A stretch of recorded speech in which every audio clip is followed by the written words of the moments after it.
what was that like? What was that first show for you? What was that like in your experience when you got into bodybuilding? It was, it was, I don't know, like looking back on the pictures now, they're so cringy to look at. Like, it's like, that was me. Like, I was so small. Like, it was exciting, but it was scary. Like, getting up there and the lights are so bright and you can't see the people, which is good. But it's very scary. Like, that was my takeaway. Like, that was the scariest thing I've ever done. Because like I'm always a behind the scenes type person. So like to put me center stage was, yeah, my anxiety was like through the roof. But once you get on stage, you just become this different person. So it was, once you do one show, you're like hooked after that. It's like you're chasing something. Yeah, bodybuilding is a extreme sport, but it's also, it can be addictive, especially get into it. The competition, the training, the diet that's involved in, and then you present this physique and body, the work you put into, the time you put into it. You go on stage, and for us guys who out here who follow, especially the ladies we follow, like most of the Mhm. guys who follow my channel follow you ladies because we have particular excitement about y'all. We just so wonderful. We just can't help ourselves. And people need to understand that to get there, there's a lot of sacrifice you have to make. Your time, your money, your life, everything that's involved as an athlete. It's a lot. Like it's hard to work and do it at the same time, especially being a trainer. So you're telling these people to do all these things, and you're like, I don't even want to do these things right now. So it's hard to do both. It is very time consuming because especially when you have kids. So you're like my kids, they're in sports, and so there would have been times where I've been prepping and coaching and eating meals in the dugout, cold, and eating on the road and stopping at gas stations and heating up your food. Like it's packing your food. So you got to pack their stuff and then you got to pack your stuff. So like the time, not, yes, it's expensive, but it's not really even about the money. It's about the time. You're like, and your energy. Like that's where everything goes. It's like, where am I going to pull some extra energy from to coach softball or to go to a track meet or to drive 3 hours to one of the kids' sports? It's like, oh my gosh, like the the energy that it takes is you don't even know where it comes from. You just do it. It's like you're on autopilot. Hmm. Now, Yeah. you mentioned you have kids. How old are your babies? So I have three. So the oldest is 27. Uh, yeah. And then I have 22 and 21. So one runs track and then the other one plays college softball, and then the oldest one, he's in South Dakota. He coaches track. So yeah, so You have a baby that's 27? I do. Yeah, Yep. I mean, you sure? Well, I'm You I'm can't. I'm pushing 50, so it's the maths. We're black people. We don't like. I just turned 50 in November. And I had a friend tell me since she saw I was 35. Mhm. I never had the pleasure of having children. If you don't have kids, and burying them, you don't have to you don't age as well as much. But respect to you. I mean, you got your grown babies. I know they're proud of their mama and their daddy, and they support you. We have people here coming in. My man KL Wanderer. Shout out to KL. He says, "What's going on? Hey, what's going on? Hey, brother, how you doing?" Also, he's picking on me. He says, "George's FBB Forum." No, I am always George Page, and that's FBB Forum is my man David. Shout out to David. He's a great guy. Also, this is from my man Warrior 2000. He says, give me a second, afternoon, you all. Thank you, brother. Thank you. Also, he says, pleasure to meet you, Juno, and Thank you. thank you, brother. And also, this is from a man, K. The Wonder. He has a question. He says, "How was your posing when you first started?" So that's Yeah, important because what it's division were you? trash. Yeah, what division you started in first before you did physique? Because I know most competitors do a division first, like bikini or figure. Or which one you started first? I started in physique. I've never left. Yeah.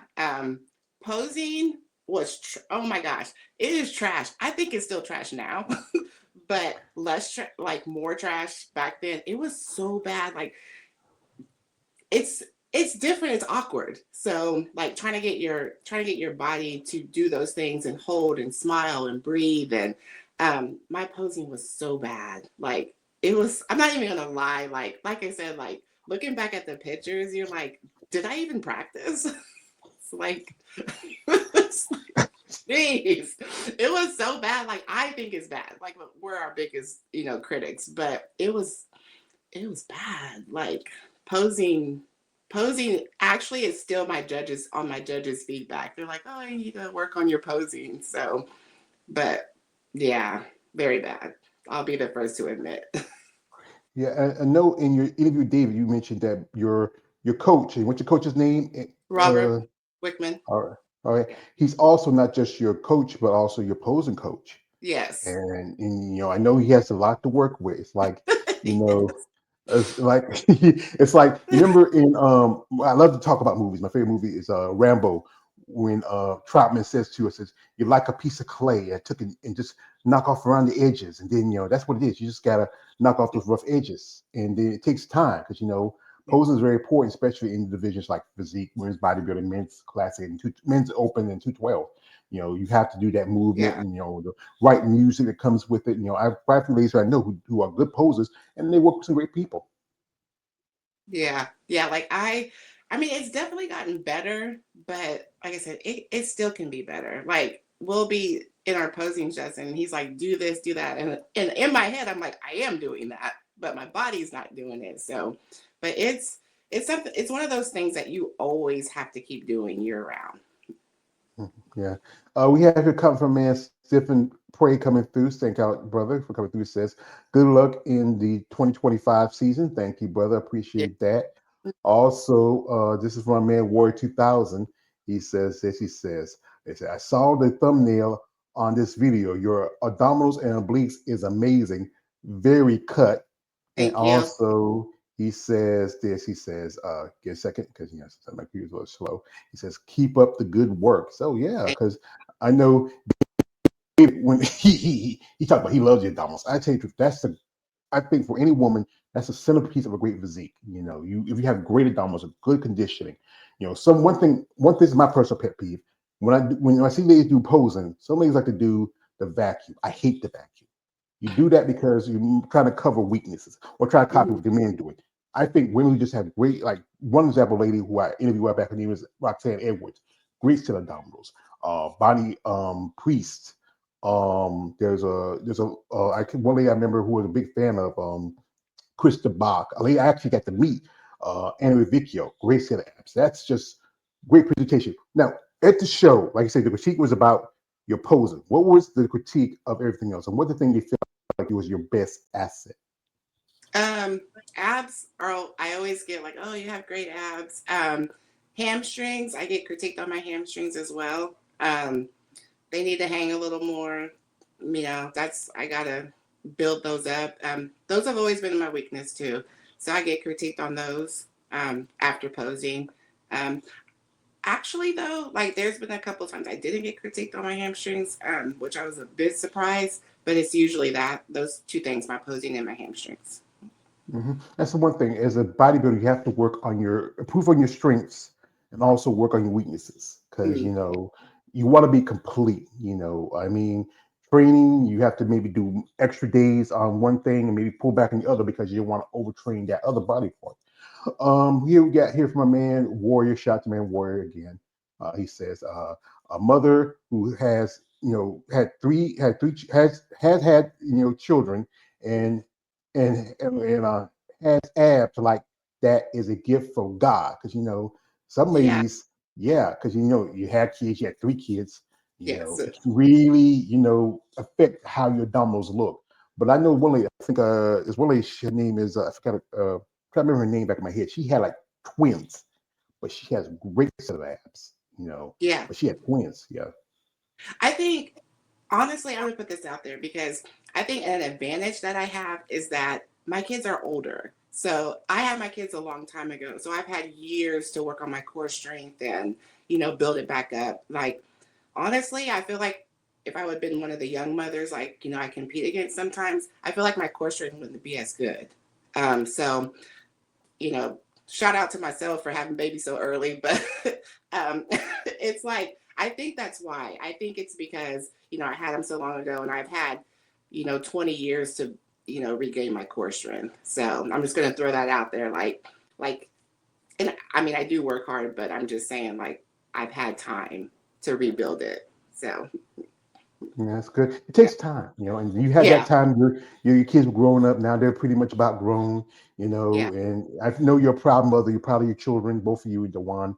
Are proud of what they're doing with their lives because that's one thing. As a parent, you want your children to succeed in life in this world. It's tough right. out there. Now It days look like is. it's been Yeah, tougher. Yeah. yeah. We have a comment here from my man. Shout out to my man Balls Deep coming through. He says, "Good afternoon, gorgeous." He's a fan. Also, he says, "Chicago in here." Thank you, brother. He says, "Smash that like button." I appreciate that. Smash that like button, make comments, share, and subscribe to my channel. Also, he says, "What up?" And salute to George and chat. Thank you, brother. And also, he says to you, he says, "Peace and blessings, beautiful." He Thank says you're beautiful, and you are beautiful. He says, and also his other moniker, he says, "Schmo gang, gang, gang, gang, gang, gang." I'm a member, so And thank you, that boss. Also, we have another guest here, IFBB Pro, Miss Deanna Perez. And she just made a comment here. Thank you, Diana. Diana. She's a great lady. She's really been Ah, here. yes. When, Oh my when I God. saw when I saw Judo backstage, I thought it was over for everyone. She is so dense, and her conditioning was amazing. Oh wow, she's a Deanna, right back Deanna was a part of a live stream we did together. It was like a little podcast discussion. She's a great young lady. She has a lot of potential, and also says this: she served our country. I don't say thank you for your service. I say I appreciate what she's made as a citizen for this country. Yeah. Oh, when I saw her backstage, I was just like, look at this little bitty girl in this. She's not a girl. I'm sorry, I didn't call you a girl.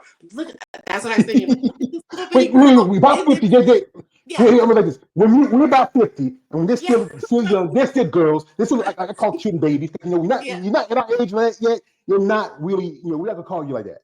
But that's like in my head. That's what I was thinking. It's like I mommed her immediately in my head. I was like, oh my gosh, look at her. And then she had the hair to match the suit. I was like, yes, yes. So yeah, she's amazing. Yes. Yeah, because I interviewed her a while back. She took a part of one of my podcasts, and I think all you ladies are amazing. I respect your passion and what really will get you through this sport. Like I know one thing is it's tough, especially for a woman, because I keep saying this: you're changing your aspects of what's considered feminine.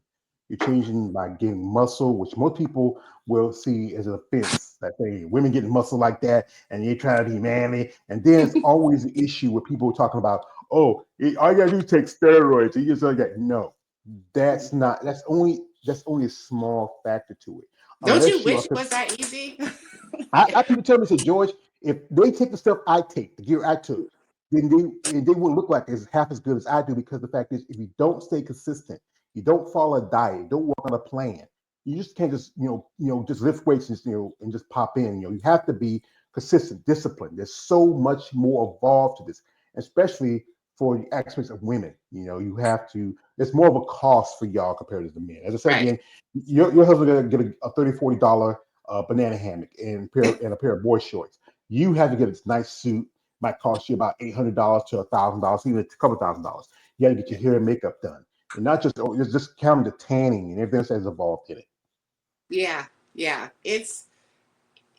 Yeah. I don't like it when people say that. Oh well, if I took what you took, then I'd look like you too. I just be like, okay, well then go for it. So, yeah. So it's like women get it, they get it so much harder than men. Like I'm not trying to look like a man. Like I'm not trying to, like bodybuilding is something that you have to do for yourself. Like you're not doing it for anybody else but yourself. Like you don't change your appearance and your look and, go through all the risk and side effects for everybody else. You do it for yourself. Like it's hard and it's challenging. And if you like a challenge, then you do it. So like if you just want to be great and you do something, you can push yourself. There's so many things. I'm not trying to look like a man. So like It's not everybody's goal. Like I know Here's the, some men that don't even want to look like themselves. So here's the thing. I go like this. You can never look like a man. Now, being a man is not something physical. It's something mental. I'm like I said, right. I'm 50. It took me time to grow and to develop and do like that. I wish people stop saying that. No, you can never look like a man. You're a Yeah. woman. You might get maybe some masculine tendencies, something like that, but still you're a woman.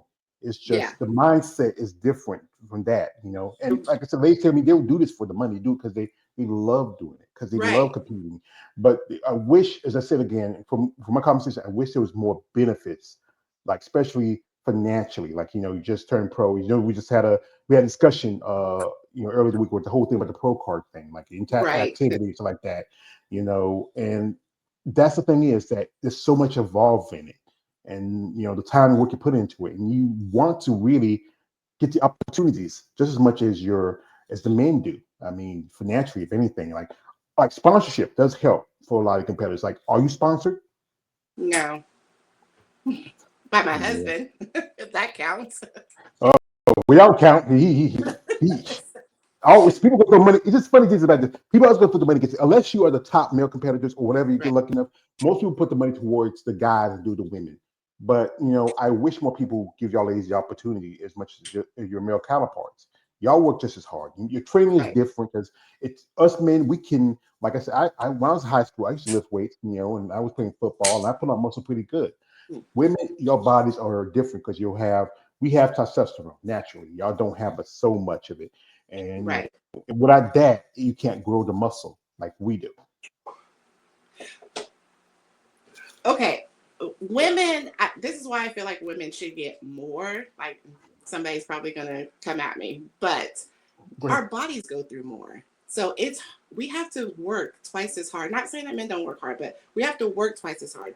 And 8 times out of 10, 9 times out of 10, we cook the food. We tend to the kids. We're running around chasing kids, doing this, doing that, still working at the same time. It's like we have so much more on our plate. So we have to work twice as hard as the man who, like, and I'm going to say this, and he's right here. So maybe he'll say something, maybe he won't. But like, it's like that the amount that we have to put up with during our prep to control. Yes. Wait, wait, wait, wait, wait. Wait, Dewan, where's Dewan? Come on here, son. Come on down here, son. Defend us No, men. I'm saying like we have to deal with all the emotions. Like everyone dumps their emotions on mom or on the wife or on the girlfriend. So it's like we have to add that on top of our plate too. So like have you ever had to deal with 3 kids, a husband, and you're hungry? Like, yeah. So that's why I feel like women should either be right up there with the men financially or just slightly more just for our troubles. Yeah, I understand that. I respect it. But same time, here's this: men's purpose in life is to battle, breed, die, and to make sure you have a house, roof over your head, to make sure your children fed. There's more. There's a lot on you women. Yeah, I know, I understand that, but there's also a lot on us because we have to maintain a certain thing. Like even when things get hard, we have to be stoic. We can't cry if we want to, because if we do, we see it as weakness. We can't wear our hearts on our sleeves like we want. Women, I know, because like I said, I grew up with a single mom. My parents were together for 55 years, even though my dad lived in New Jersey, we still here in North Carolina. And I seen the struggle she went through. But also being a man myself, I see struggles we have to go through. Sometimes society, pin us into this little thing where we can't be so emotional. We have to be stoic. We have to stand and be strong for our women and for our children. But yes, I understand it's tough to be a woman, especially in this sport. No, and I get that, and I appreciate everything he does. Now I get that mentally. I was more talking about the physical part of it. Yes. Yeah. So Yeah. yeah. Yeah, the physical part is tough part, especially for women. Here, this is for my man, Balls. He says this. He is a comment. He says, "You are sexy and swole as AF." Also, Warrior also made a comment to Diana. Says she's God's work of art. Yeah, she has a great physique. She Yeah, has a lot of she's potential. great. Yeah. Hope she's well. Also, here from my man, Warrior. He posted this. He says, "Well, you're doing something right, Miss Juno. I wish you well." Thank you, brother. Also, we have one more comment here from my man Warrior says, "Your ladies are like a sorority backstage. You support each other, lift each other up, and make friendships, and that's good. But sometimes not always the way. Sometimes this is a competition. This is competition. You're gonna be looking at somebody and say, "This is somebody who might be, chasing for my chance for a pro card or a title." Like I know you took second to Haley Brake. That's what I remember Yeah, Deborah mentioned. She won the in your class, and then she won the overall. right. And yeah, and it's good to have those friendships. Even if you're a young lady who just also competed at that show, um, Colette Morse, and she's a nice young lady. I think she has potential to grow and develop, but it takes a lot of work and to invest time into the sport. Yeah, as far as like, I know how you say like it's a competition, but backstage, I mean, you got to give credit where credit's due. Like if you look at someone, like you just know, like, oh my gosh, she looks great, she looks amazing. Like you got to give kudos. Like she, I you can almost say like, well, damn, she worked harder than I did. Like I mean, you could just